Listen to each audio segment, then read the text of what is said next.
जब हम एक बड़ी संख्या लेते हैं और इसे वितरित करते हैं, तो हम कैसे करते हैं?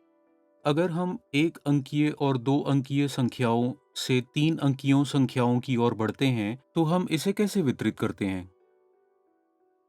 मेरे पास यहाँ एक, दो, तीन, चार, चार सैकड़े और एक, दो, तीन, चार, पाँच, छः दहाई हैं। 460 और एक, दो, तीन, चार इकाइयाँ। 464 बेस 10 ब्लॉक हैं। मुझे इसे 4 लोगों में वितरित करना है। वितरण का मतलब है मेरे पास एक बड़ी संख्या है। मैं जगह मूल्य के अनुसार वितरित करूंगा। अब तक हमने जगह मूल्यों का उपयोग नहीं किया। अब मैं इसे लिखता हूं। 4, 64। ये इकाई है, ये दहाई है और ये सैकड़ा है।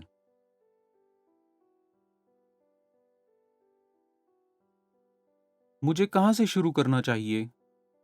इकाइयों से शुरू करना चाहिए या दहाइयों से या सैकड़ों से? ये विभाजन का एक नियम है। विभाजन को उच्चतम स्थान मूल्य से शुरू करना होगा। यहाँ सबसे बड़ा स्थान मूल्य सैकड़ा है, तो मुझे 100 के स्थान से शुरू करना होगा। ऐसा क्यों करना चाहिए? मैं शिक्षक हूँ, तुम्हें वही करना है जो मैं तुम्हें कहता हूँ।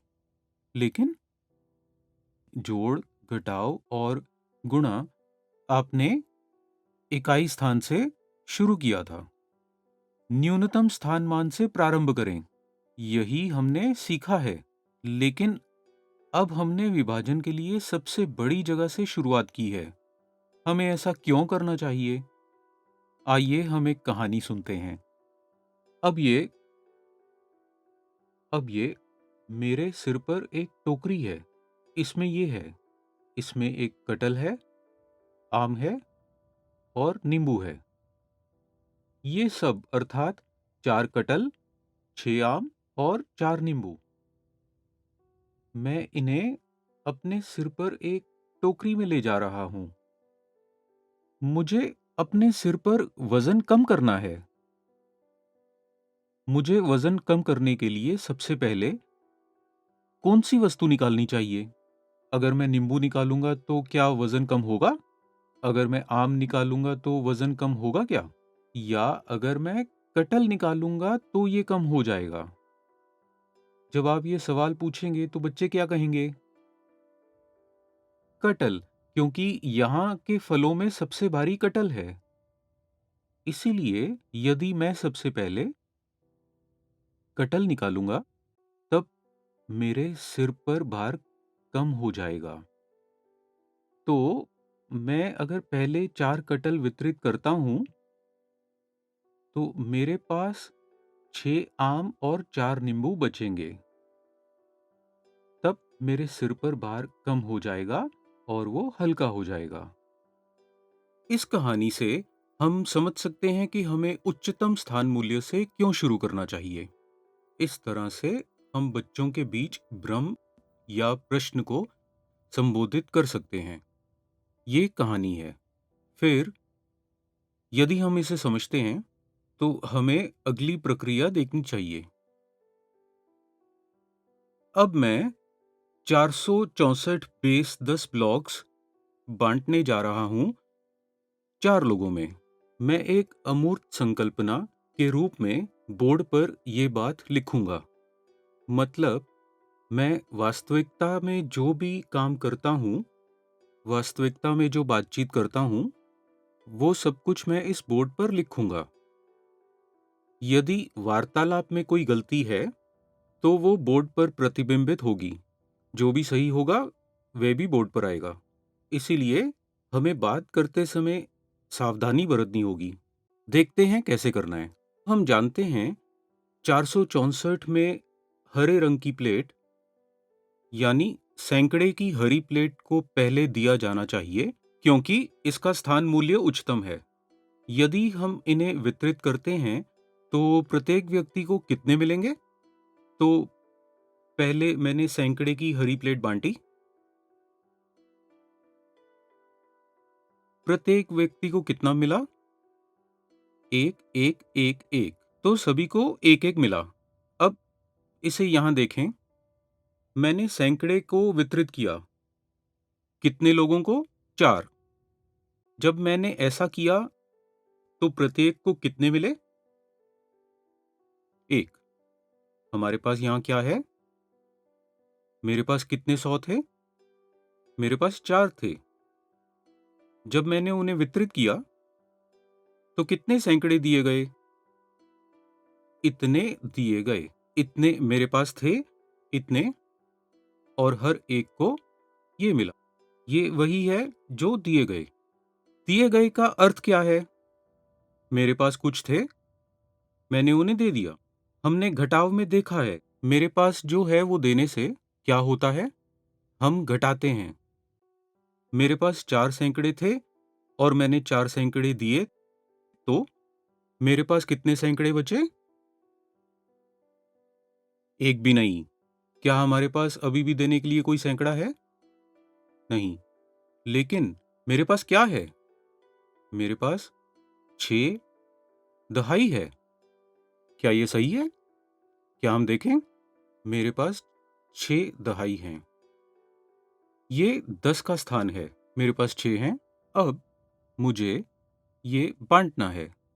तो ये दे देते हैं। तो हर एक को कितना मिलता है? क्या हम 2-2 दे सकते हैं? देखते हैं, 2-2 दें और देखें। ओह! एक व्यक्ति को कुछ नहीं मिलता है।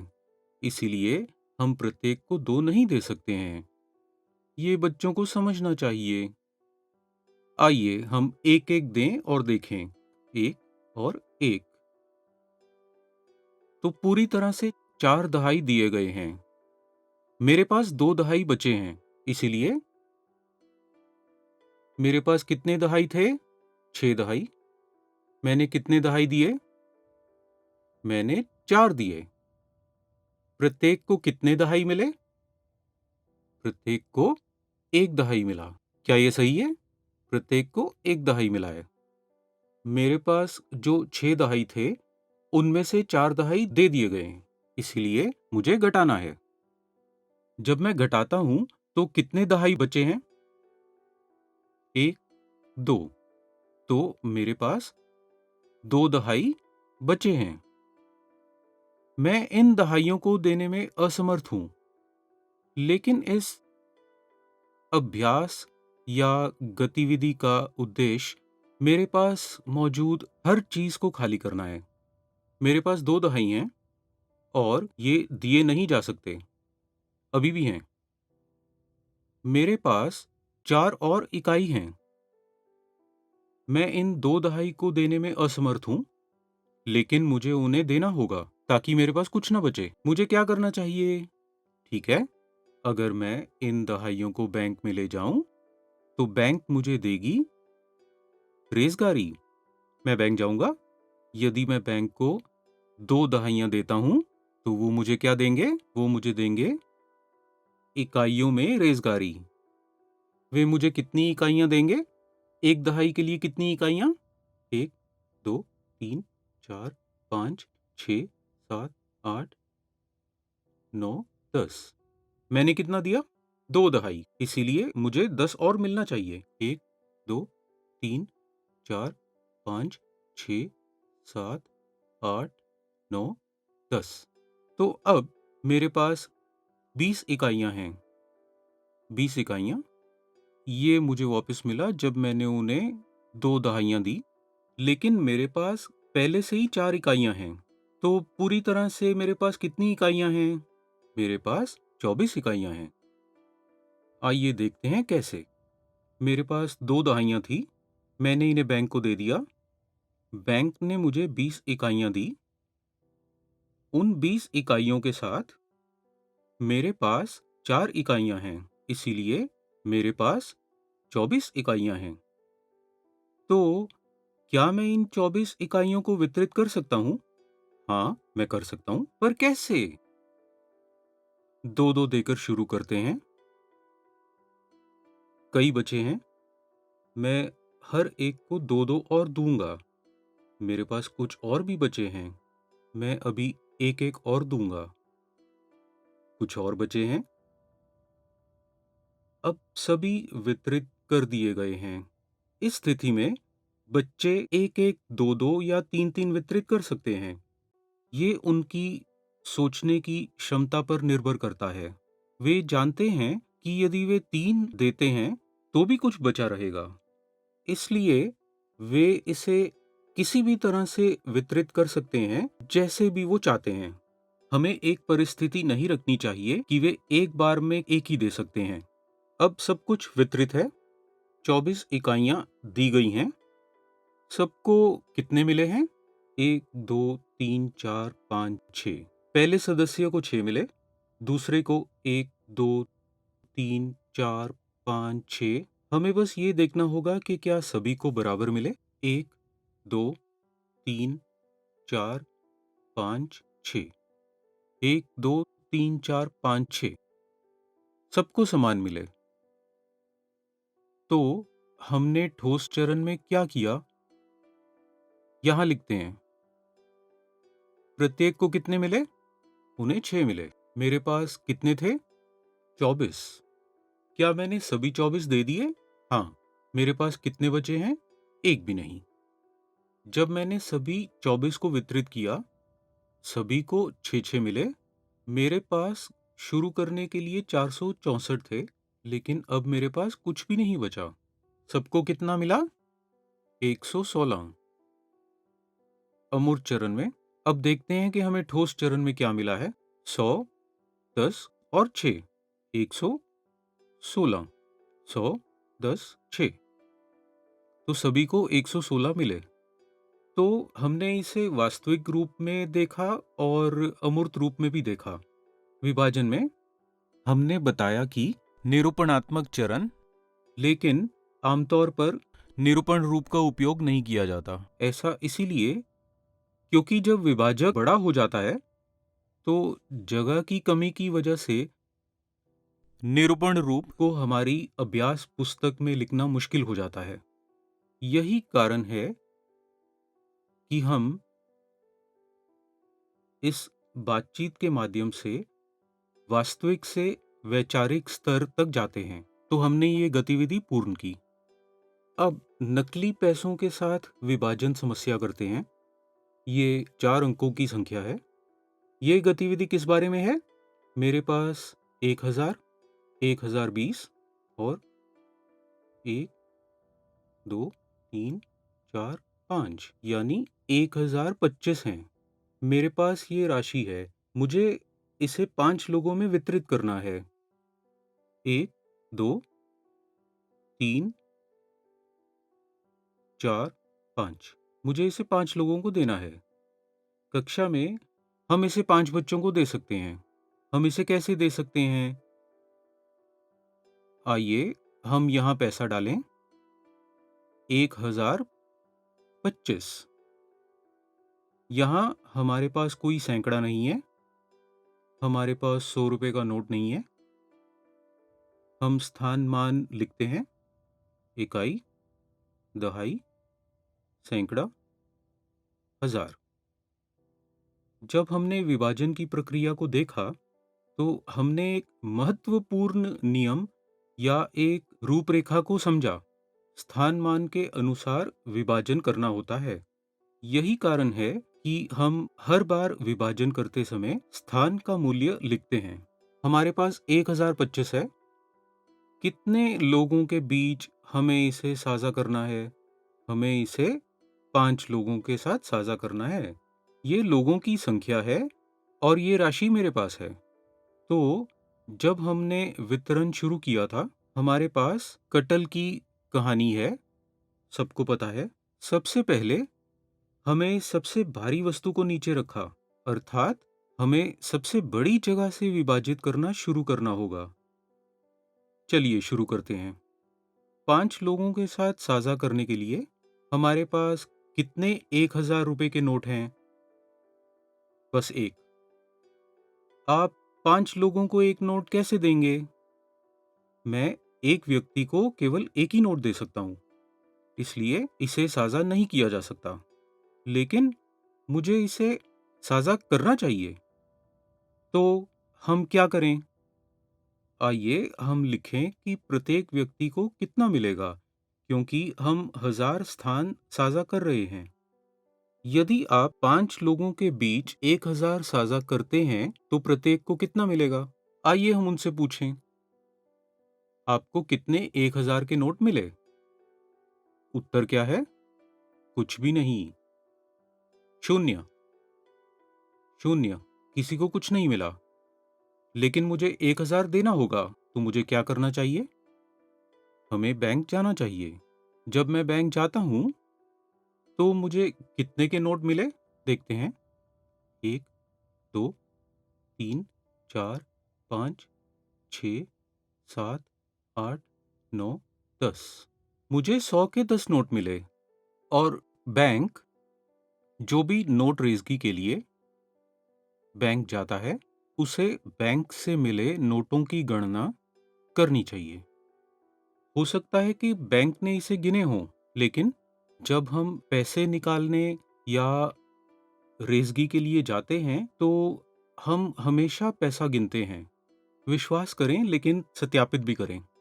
मतलब दूसरे व्यक्ति पर भरोसा है तो भी सत्यापित करें, क्योंकि अगर रेज़गी देने वाला व्यक्ति 9 या 11 नोट देगा, तो हमारा जवाब भी अलग होगा और ये गलत होगा।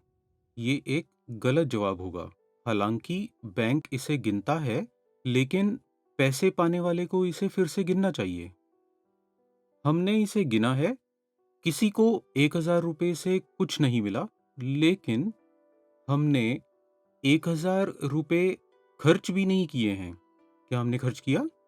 हमने इसे खर्च नहीं किया, लेकिन हम इसे बैंक में ले गए। हमें बैंक से क्या मिला?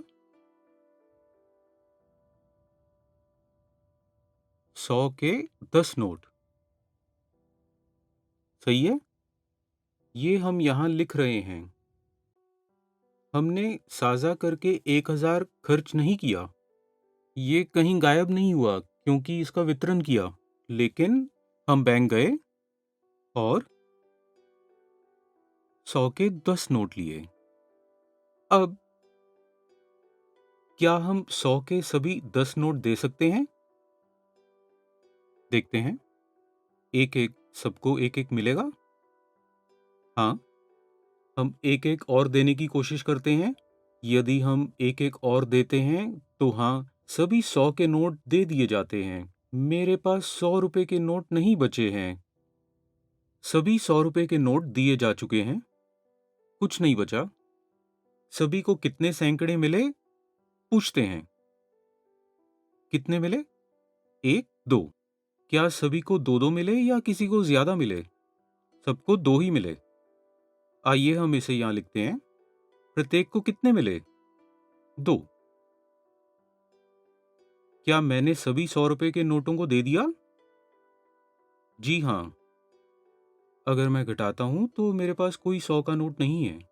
मेरे पास कितने के नोट बचे हैं? मेरे पास 10 के 2 नोट हैं। हम इसे कैसे लिखते हैं? मेरे पास 10 के 2 नोट हैं।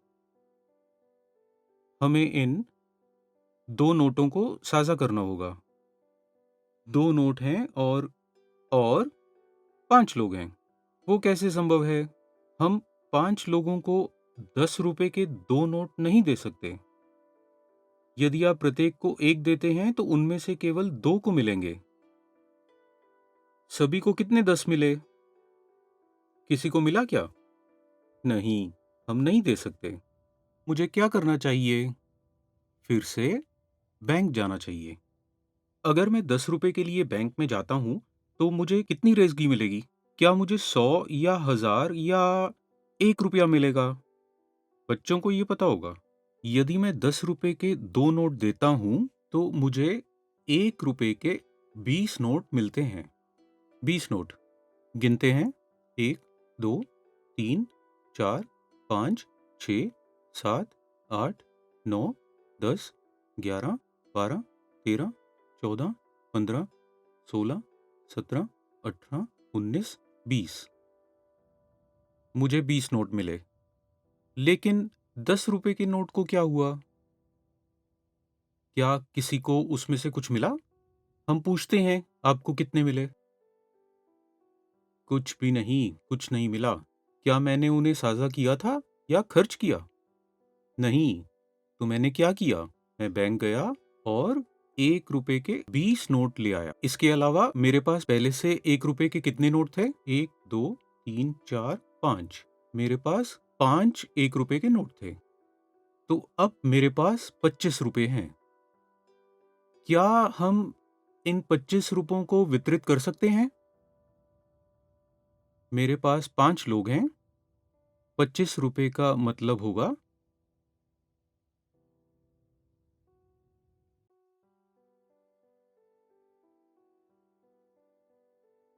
आइए हम 2-2 देकर शुरू करते हैं।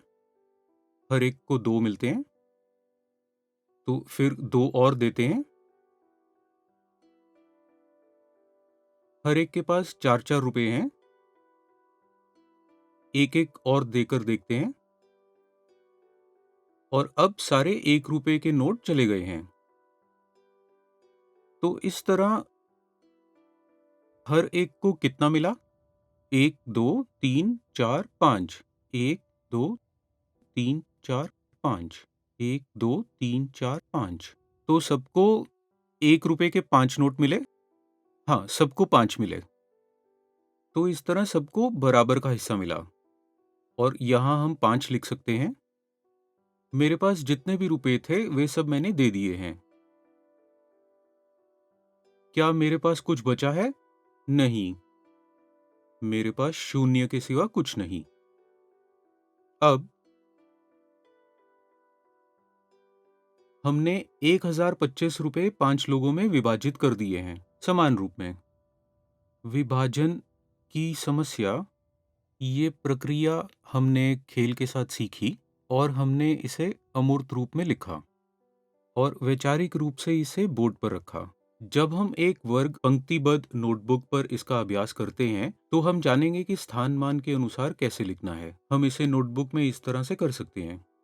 आमतौर पर बच्चे इस समस्या को कैसे हल करते हैं? 1025 इसे 5 से विभाजित करना होगा। अक्सर बच्चे विभाजन के लिए पहाड़े का उपयोग करते हैं। उन्हें लगता है यदि आप 5 का पहाड़ा जानते हैं तो इसे आसानी से कर सकते हैं। मैं शुरू करता हूँ। 2, 5, 10 होते हैं।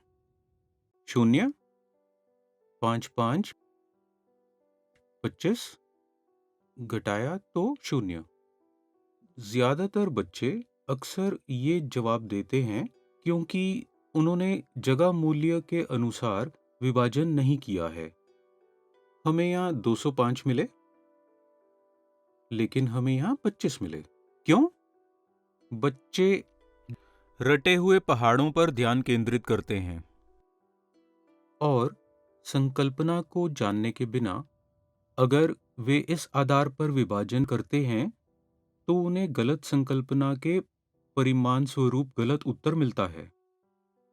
इसीलिए हमें विभाजन करना चाहिए वास्तविक वस्तुओं के साथ, अवधारणा समझनी चाहिए और फिर अगर हम इसे सार रूप में करते हैं, तो बच्चे इसे ठीक से समझेंगे। इस समस्या में 5 लोगों के बीच 1025 रुपए साझा किए जाने थे। हमें यहाँ कुछ देखने की जरूरत है। हम क्या सवाल पूछते हैं और जवाब क्या है? यहाँ देखें, मेरे पास कितना है? मैंने कितना दिया? प्रत्येक को कितना मिला? मेरे पास क्या बचा है? मेरे पास कितना है? प्रत्येक को कितना मिला? मैंने कितना खर्च किया? मेरे पास क्या बचा है? इसे बार-बार दोहराया जा रहा है। सवालों का एक ही सेट है ना? मेरे पास कितना है? प्रत्येक को कितना मिला? मैंने कितना खर्च किया? मेरे पास कितना बचा? मेरे पास कितना है? प्रत्येक को कितना मिला? मैंने कितना खर्च किया? मेरे पास कितना बचा? इसलिए हमें हर स्थान के मूल्य के बारे में ये सवाल पूछने की ज़रूरत है और जब तक हम आखिरी जगह मूल्य तक नहीं पहुंच जाते, तब तक जवाब मिलते रहेंगे। इस तरह से करने से ये बातचीत के माध्यम से एक विभाजन समस्या को हल करने में मदद करता है। अब हमने देखा 1025 का 5 से विभाजन। आइए हम कुछ और उदाहरणों पर ध्यान दें, क्योंकि इस विभाजन प्रक्रिया की खासियत ये है कि हम इसे जगह मूल्य के अनुसार विभाजित कर रहे हैं। इसीलिए हर जगह जो हमारे पास है, जब हम वितरित करते हैं, तो उस वितरण में क्या सभी को हर जगह के मूल्य में कुछ मिला है? हमें इसकी जांच करनी होगी। एक और उदाहरण लेते हैं। 391 3 द्वारा विभाजित। आवश्यक वार्तालाप का उपयोग करेंगे। स्थान मान पहले देखा जाए। पहले 100वें स्थान पर मेरे पास 300 हैं। इसे मुझे 3 लोगों में वितरित करने हैं। अगर मैं इसे 3 लोगों में वितरित करता हूं, तो हर एक को 100 मिलता है। इसलिए मेरे पास से सभी 100 दिए चुके हैं। कुछ भी नहीं बचा है। मेरे पास अब क्या है? मेरे पास 10 रुपए के 9 नोट हैं। 10 के 9 नोट। अगर मुझे इसे समान रूप में देना है, तो हर एक को कितने मिलेंगे? सभी को 3-3 10 रुपए मिलते हैं। क्या मैं सभी ये 10 खत्म कर दूंगा? 3 और 3 को गुना करें तो मुझे 9 मिलता है। इसका मतलब समान मात्रा में देने के बाद मेरे पास कुछ भी नहीं बचा है। मेरे पास और क्या है? मेरे पास 1 रुपया है। मुझे ये 1 रुपया किसे देना चाहिए? ये 3 लोगों के लिए है।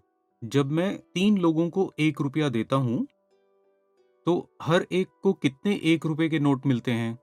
क्या वे इसे प्राप्त करते हैं? मेरे पास केवल 1 रुपया है। मुझे इसे 3 लोगों को देना है। मुमकिन? नहीं। तो किसी को कुछ नहीं मिलता है। लेकिन क्या हमने 1 रुपया खर्च किया? नहीं, क्योंकि ये किसी को नहीं मिला और ये मेरे पास ही रहता है। बच्चों से होने वाली आम गलती ये है कि वे इस शून्य को लिखना भूल जाते हैं। उन्हें शेष मिलता है एक बार जब ये एक यहाँ लाया जाता है, तो वे इस प्रक्रिया को जारी नहीं रखते। एक और उदाहरण लेते हैं। हमने इस उदाहरण में क्या देखा? मेरे पास सैकड़े की जगह पर 3, दहाई की जगह पर 9 और इकाई की जगह पर 1 है। हर एक को कितना मिला? हर जगह दहाई की जगह में 3, सैकड़े की जगह पर 1 और इकाई में कुछ भी नहीं। एक और उदाहरण लेते हैं। 5445। इस धन को 5 लोगों के बीच समान रूप से साझा किया जाना है। सबसे पहले हम लिखते हैं स्थानमान, इकाई, दहाई, सैकड़ा, हजार, 4 जगह। स्थान मूल्य के साथ पहले स्थान पर 1000 है। 1000 की जगह पर 5 लोग हैं और मेरे पास 5 नोट हैं। इस तरह सभी को एक एक नोट मिलता है और मैं 1000 के सभी 5 नोट दे देता हूँ। मेरे पास अब कुछ नहीं है, सारे दे दिए गए हैं। हर एक को एक नोट मिला। मेरे पास अब क्या है? मेरे पास 100 रुपए के 4 नोट हैं। मैं 5 लोगों में 100 रुपए के 4 नोट कैसे वितरित करूं? हर एक को कितने 100 रुपए के नोट मिलेंगे? क्या वे इसे प्राप्त करेंगे? नहीं, 4 5 से कम है। किसी को भी 100 के नोट नहीं मिलेंगे। इसीलिए मैं किसी को 100 रुपए का नोट नहीं दे सकता। लेकिन मेरे पास अभी भी 100 के 4 नोट हैं। और मैंने इसे खर्च नहीं किया। यदि मैं 4 से शून्य को घटाता हूँ तो मेरे पास 4 नोट बचेंगे। लेकिन मुझे इन 4 100 के नोटों को खर्च करना होगा। मैं ये कैसे करूँगा? ऐसा करने के लिए मैं बैंक में जाता हूँ और बैंक मुझे क्या देगा? वो मुझे 10 के 40 नोट देंगे। 10 के 40। लेकिन मेरे पास पहले से ही 10 के 4 नोट हैं। मेरे पास पहले से ही 4 थे। इसीलिए मेरे पास 40 और 4 44 10 रुपए के नोट हैं। प्रत्येक व्यक्ति को 10 के कितने नोट मिल सकते हैं? सभी को कम से कम 8-8 नोट 10 रुपए के मिलेंगे। इस तरह 10 के 40 नोट दे दिए गए हैं। तो मेरे पास 10 रुपए के कितने नोट बचे हैं? 4। मेरे पास 4 10 रुपए के नोट हैं। मैं 5 लोगों को 4 नोट नहीं दे सकता, लेकिन मुझे पूरी तरह से ये वितरित करना है। इसे खाली करने के लिए मुझे क्या करना चाहिए? मुझे बैंक जाना चाहिए। अगर मैं रेज़गी लेता हूँ, तो मुझे कितनी रेज़गी मिलेगी? मुझे 1 रुपए के 40 नोट मिलेंगे। मेरे पास पहले से ही 1 रुपए के 5 नोट हैं, तो मेरे पास 1 रुपए के कुल 45 नोट हैं। इसलिए हर एक को कितने 1 रुपए के नोट मिलेंगे? 9 नोट प्रत्येक को दिए गए हैं। तो मेरे पास 5,445 में से कितना बचा है? इन 1 रुपए के 45 नोटों को देने के बाद मेरे पास कुछ भी नहीं बचा है। हम इस उदाहरण में क्या देख सकते हैं? 100वें स्थान पर किसी को कुछ नहीं मिला। इससे पहले हमें इकाइयों में कोई जगह नहीं मिली थी। पहले के प्रश्न में, इन दोनों प्रश्नों के पहले 1025 को 5 से विभाजित किया गया था। हमने इस समस्या में क्या देखा? इकाई, दहाई, सैकड़ा, हजार। किस स्थान पर हमें कोई पैसा नहीं मिला? हजार में कुछ नहीं, सैकड़ों में 2, दहाई में कुछ भी नहीं और हमें 5 मिला इकाइयों में। प्रत्येक उदाहरण में जो हमने देखा, कुछ मामलों में हमें इकाइयों में कुछ भी नहीं मिला, सैकड़ों के स्थान पर भी कुछ भी नहीं, यहाँ हजार के स्थान पर भी कुछ नहीं और दहाई पर भी कुछ नहीं। जब शिक्षक एक कक्षा का प्रबंधन करते हैं और एक पाठ की तैयारी करते हैं, तो उन्हें ऐसे उदाहरणों को ध्यान में रखना होगा और कई अलग-अलग उदाहरणों के साथ विभाजन सिखाएं। तब उनकी वैचारिक समझ मजबूत होती है और गलतफहमी या गलत समझ की संभावना नहीं होती है। जब शिक्षक कक्षा में तैयारी करके आते हैं, तो वैचारिक समझ दृढ़ हो जाती है। विभाजन के लिए ये ज़रूरी है।